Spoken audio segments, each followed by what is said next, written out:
Сіздер қожаның кім екенін білесіздер ме? Жантас.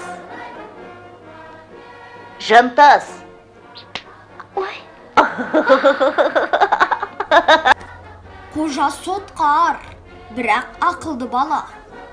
Тентектікті, сотқарлықты ол әдейі жасамайды, бірақ ылғи келеңсіз жағдайларға түсіп қала береді. Мен үшін қожа өте жағымды, жақсы кейіпкер.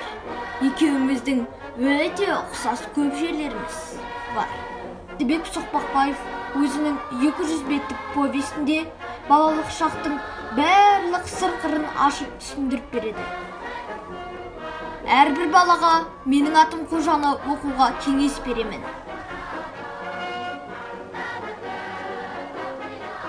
Қыздар айнаға қарап сыланған сайын өздері сұлу көрініп мәз болады дейді.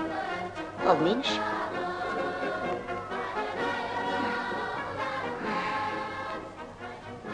түрім болса мынау. Тым болмаса атымды да келістіріп қоя алмапты. Менің атым Қожа.